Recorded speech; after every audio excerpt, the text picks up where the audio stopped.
Ah.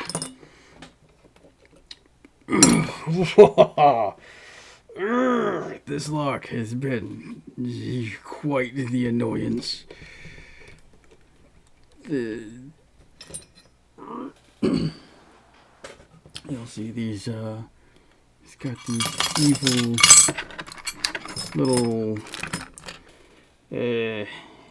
T-pins in the back that I couldn't tell you why they caused so much consternation. I mean, in part, it's a Sargent lock, so it starts off with some pretty high precision and whatnot. All right, here it is. Oh, this guy was annoying me. Okay. Just had to stare at it for a minute and make sure I wasn't in this evil false set this thing likes to give. We're going to start on the right side.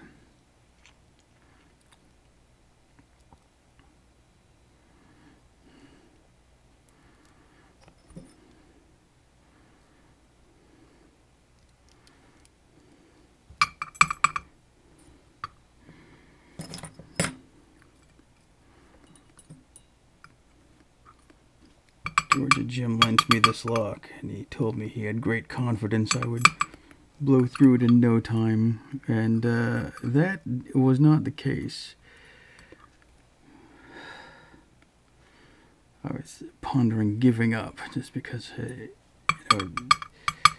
seemed like no particular part was difficult, but the sum total of the parts, it was just very, very annoying. It's not like some high security locks that are very tricky on individual components, like the acid gin spools.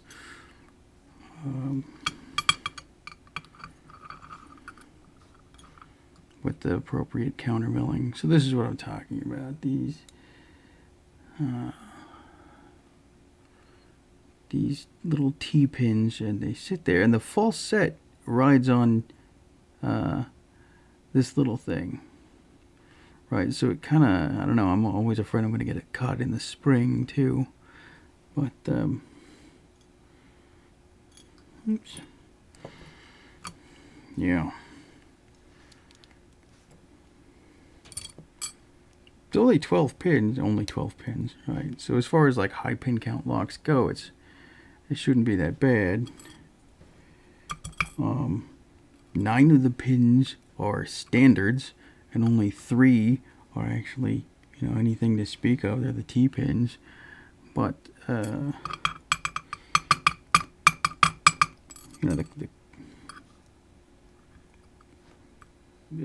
precision of a Sargent lock makes the standards probably more difficult than one might expect 9 standard pins to be if they were from a non-high quality manufacturer, like some of those Chinese locks you can get with, or what was that, Godrej, the Indian one that had tons of pins and claims of being unpickable.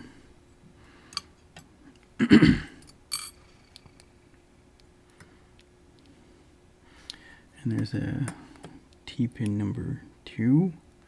You can preset those a little bit so you don't have to get into the deep false set.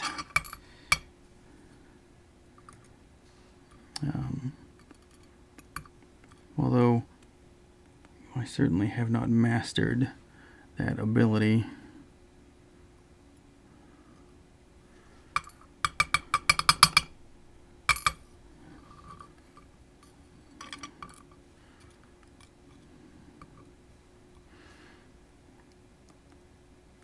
I'd like to thank George Jim for lending me this lock, and I don't know if thanking him will take the form of me driving to Georgia and giving him a punch in the stomach.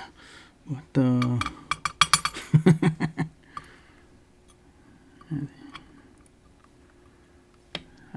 telling you, he likes to torment me.